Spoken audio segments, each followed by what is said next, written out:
katika somo letu la leo ambalo tunazungumza kwa habari ya kuwekeza kwa Yesu Kristo mwana wa Mungu.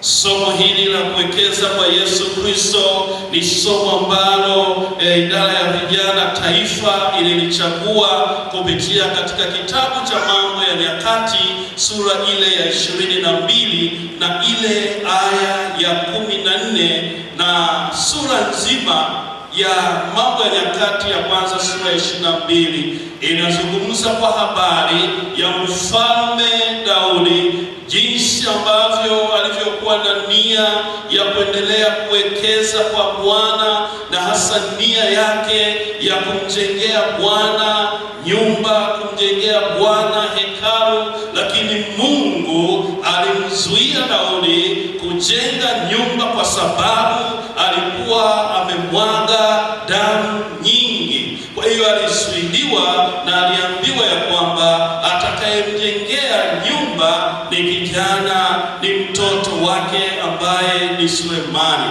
Lakini pamoja na kuzuiliwa, mfalme Daudi alitumia muda wake, alitumia mali yake kwa ajili ya kuwekeza kwa Bwana, ili nyumba ya Bwana ikapata kujengwa. Na hakuishia hapo tu. Katika mstari wa 14 anataja jinsi ambavyo alivyotoa mali, lakini pia akamwelekeza kijana wake Sulemani ili naye aendelee kuwekeza kwa Bwana, kuwekeza kwa Bwana. Na ndio maana siku hii ya leo tunazungumza kwa habari ya kuwekeza kwa Yesu.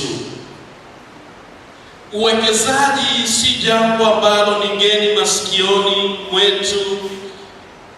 Tunalifahamu, tunasikia kwa habari za uwekezaji, na hiyo ndiyo inayopelekea kuona ya kwamba mwanadamu ameumbwa katika hali ama msukumo wa kuwekeza.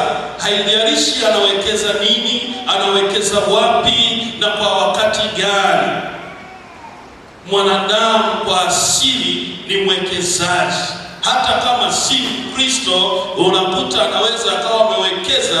Sasa inategemea anawekeza wapi, na yeye anajua mahali anapowekeza ni mahali ambapo anaponufaika yeye mwenyewe. Hakuna taifa lolote ambalo utakalosikia kiongozi wa taifa hilo ambalo hawezi kuhamasisha swala la uwekezaji. Rais wa nchi anaposafiri kwenda mataifa ya magharibi, kwa kawaida huwa anakutana na marafiki wafanyabiashara. Lengo kubwa ni kwa ajili ya kuwavuta waje waweze kuwekeza katika nchi anayoiongoza, anayoitawala, ili hilo taifa liweze kuwa na maendeleo, liweze kuwa na mafanikio, wananchi wake waweze kunufaika. Nini maana ya uwekezaji?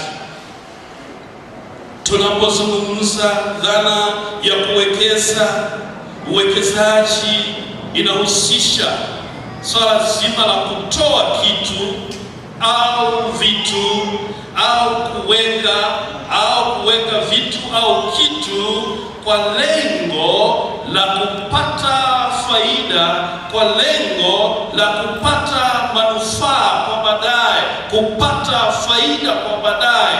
Na ndio maana unakuta watu wanawekeza. Na mimi niendelee kumshukuru Mungu kwa ajili ya kanisa letu la African Church Tanzania, lakini pia kwa ajili ya pastoreti hii ya Magomeni, kwa jinsi inavyotambua kila kundi, umuhimu wa kila kundi. Bwana Yesu asifiwe sana.